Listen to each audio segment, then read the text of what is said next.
ನಮಸ್ಕಾರ. ನೀವು ನೋಡ್ತಾ ಇದ್ದೀರಾ ಟಿವಿ ವಿಕ್ರಮ ವಿಶೇಷ ಕಾರ್ಯಕ್ರಮಕ್ಕೆ ಸ್ವಾಗತ. ನಾನು ಜೆಸಿಲ್ ಡಿಸೋಜಾ. ನೀವು ಇಲ್ಲಿ ತನಕ ಟಿವಿ ವಿಕ್ರಮನ ಸಬ್ಸ್ಕ್ರೈಬ್ ಮಾಡದೇ ಇದ್ರೆ ತಕ್ಷಣ ಸಬ್ಸ್ಕ್ರೈಬ್ ಮಾಡಿ. ನರೇಂದ್ರ ಮೋದಿ ವಯಸ್ಸು 75. ಭಾರತದ ರಾಜಕೀಯದಲ್ಲಿ ಸುನಾಮಿಯನ್ನೇ ಎಬ್ಬಿಸಿದ ನಾಯಕ, ಪ್ರಪಂಚದಲ್ಲೇ ಪವರ್ಫುಲ್ ಲೀಡರ್. ಆದ್ರೆ ಮೋದಿ ಅವರ ಕಾಲ ಇನ್ನೇನು ಮುಗಿದೇ ಬಿಟ್ಟಿದೆ. ಸತತ 3 ಬಾರಿ ಪ್ರಧಾನಿಯಾಗಿ ಮೋದಿಜಿ ಆಯ್ಕೆಯಾಗಿದ್ದಾರೆ. ದೇಶದಲ್ಲಿ ಸಾಕಷ್ಟು ಬದಲಾವಣೆಯನ್ನ ತಂದಿದ್ದಾರೆ. ಆದ್ರೆ ಈ ಸಲ ಅವಧಿಗೂ ಮುನ್ನವೇ ಮೋದಿಜಿ ರಾಜೀನಾಮೆಯನ್ನ ಕೊಡ್ತಾರೆ ಅನ್ನುವ ಅನುಮಾನಗಳು ಶುರುವಾಗಿದೆ. ನರೇಂದ್ರ ಮೋದಿ ಅವರು ಪ್ರಧಾನಿ ಆದ ಬಳಿಕ ಇದುವರೆಗೂ ಕೂಡ ನಾಗ್ಪುರದಲ್ಲಿರುವ RSS ನ ಮುಖ್ಯ ಕಚೇರಿಗೆ ಹೋಗೇ ಇರಲಿಲ್ಲ.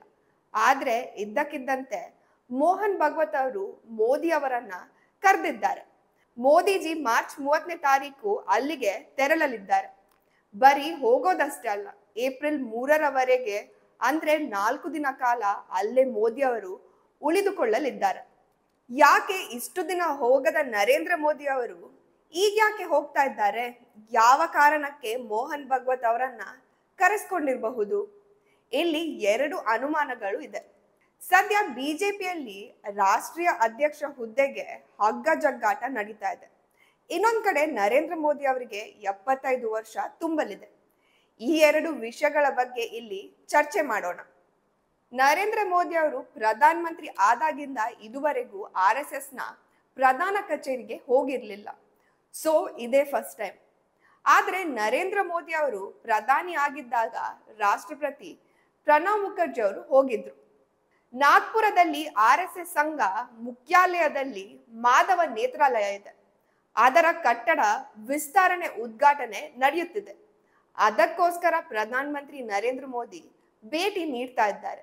ಆದ್ರೆ ಇದೊಂದು ನೆಪ, ಮೋದಿ ಅಲ್ಲಿಗೆ ಹೋಗೋದಕ್ಕೆ ಬೇರೆಯದ್ದೇ ಕಾರಣಗಳಿವೆ ಅನ್ನುವ ಚರ್ಚೆಗಳು ಶುರುವಾಗಿದೆ. RSS ನ ಪ್ರಧಾನ ಕಚೇರಿಯಲ್ಲಿ ಬಿಜೆಪಿಯ ಹೊಸ ರಾಷ್ಟ್ರಾಧ್ಯಕ್ಷ ಬಗ್ಗೆ ಚರ್ಚೆಗಳು ಆಗಬಹುದಾ? ಸದ್ಯ JP ನಡ್ಡಾ ಅವರ ಟೈಮ್ ಮುಗ್ದಿದೆ. ಎಲೆಕ್ಷನ್ ಸಲುವಾಗಿ ಆಲ್ರೆಡಿ ಸಾಕಷ್ಟು ಡಿಲೇ ಮಾಡಿದ್ದಾರೆ. ಸೊ ಇದರ ಬಗ್ಗೆ ಚರ್ಚೆಗಳು ನಡೆಯುವ ಸಾಧ್ಯತೆ ಇದೆ ಅಂತ ಹೇಳಲಾಗ್ತಾ ಇದೆ. ಪ್ರಧಾನ ಮಂತ್ರಿ ಹಾಗೂ ಮೋಹನ್ ಭಗವತ್ ಅವರ ಭೇಟಿಯ ನಂತರ ಏಪ್ರಿಲ್ 3ನೇ ತಾರೀಕು ಬೆಂಗಳೂರಿನಲ್ಲಿ RSS ಪ್ರತಿನಿಧಿ ಸಭೆ ನಡೆಯಲಿದೆ. ಅದರ ನಂತರ 18ನೇ ಏಪ್ರಿಲ್ ಬಿಜೆಪಿ ರಾಷ್ಟ್ರೀಯ ಕಾರ್ಯಕಾರಿಣಿ ಸಭೆ ಇದೆ. ಆ ಸಭೆಯಲ್ಲಿ ಹೊಸ ಬಿಜೆಪಿ ರಾಜ್ಯಾಧ್ಯಕ್ಷ ಹೆಸರನ್ನ ಘೋಷಣೆ ಮಾಡುವ ಸಾಧ್ಯತೆ ಇದೆ. ಇದರ ಅರ್ಥ 3ನೇ ತಾರೀಕಿಂದ 18ನೇ ತಾರೀಕು ಒಳಗಡೆ ಬಿಜೆಪಿಯ ರಾಷ್ಟ್ರೀಯ ಅಧ್ಯಕ್ಷರ ಆಯ್ಕೆ ಆಗಲಿದೆ. ವ್ಯಕ್ತಿಗಿಂತ ದೊಡ್ಡ ಸಂಘ, ಸಂಘಕ್ಕಿಂತ ದೊಡ್ಡದು ದೇಶ, ಇದು RSS ನ ಧ್ಯೇಯವಾಕ್ಯ. ಹೀಗಾಗಿ RSS ಮೋದಿ ಹಾಗೂ ಅಮಿತ್ ಶಾ ಅವರು ಹೇಳಿದ್ದನ್ನ ಕೇಳುವಂತಹ ರಾಷ್ಟ್ರ ಅಧ್ಯಕ್ಷರನ್ನ ಹುಡುಕ್ತಾ ಇದ್ದಾರೆ. ಸಂಘ ಸೂಚಿಸಿರುವ ಹೆಸರು ತೃಪ್ತಿ ಆಗ್ತಾ ಇಲ್ಲ. ಇದರ ಬಗ್ಗೆ 3 ಬಾರಿ ಮೀಟಿಂಗ್ ನಡೆದಿದೆ. ಇದು ಓಪನ್ ಆಗಿಯೇ ನಡೆದಿದೆ. ಅದೇ ಕಾರಣಕ್ಕೆ JP ನಡ್ಡಾ ಅವರ ಅವಧಿಯನ್ನ ಪದೇ ಪದೇ ವಿಸ್ತರಿಸಬೇಕಾದ ಸ್ಥಿತಿ ಬಂದಿದೆ. ಲೋಕಸಭಾ ಚುನಾವಣೆ ಆದ್ಮೇಲೆ ಬದಲಾಯಿಸಬೇಕಿತ್ತು. ಆದ್ರೆ 10ರಿಂದ 11 ತಿಂಗಳು ಹಾಗೆ ಹೋಯ್ತು. ನಂತರ ಹರಿಯಾಣ ಎಲೆಕ್ಷನ್ ಆದ್ಮೇಲೆ ಅಂತ ಹೇಳಲಾಯ್ತು. ಅದಾದ್ಮೇಲೆ ಮಹಾರಾಷ್ಟ್ರ ಎಲೆಕ್ಷನ್ ತುಂಬಾನೇ ಇಂಪಾರ್ಟೆಂಟ್ ಅಂತ ಹೇಳಿದ್ರು. ಹರಿಯಾಣ, ಜಮ್ಮು ಕಾಶ್ಮೀರ, ಮಹಾರಾಷ್ಟ್ರ, ಜಾರ್ಖಂಡ್ ಎಲ್ಲ ಎಲೆಕ್ಷನ್ ಆದ್ರೂ ಸಹ ರಾಷ್ಟ್ರಾಧ್ಯಕ್ಷ ಬದಲಾವಣೆ ಆಗಿಲ್ಲ. ಈಗ ವಿಷಯ ಏನಂದ್ರೆ, ಹೊಸ ರಾಷ್ಟ್ರಾಧ್ಯಕ್ಷರನ್ನ ಡೆಲ್ಲಿ ಕಡೆಯಿಂದ ಸೆಲೆಕ್ಟ್ ಮಾಡಲಾಗುತ್ತೋ ಅಥವಾ ಸಂಘದ ಕಡೆಯಿಂದ ಸೆಲೆಕ್ಟ್ ಮಾಡಲಾಗುತ್ತೋ ಅಥವಾ ಇಬ್ಬರ ಒಪ್ಪಿಗೆಯಿಂದ ಸೆಲೆಕ್ಟ್ ಮಾಡಲಾಗುತ್ತೋ ಅನ್ನೋದು.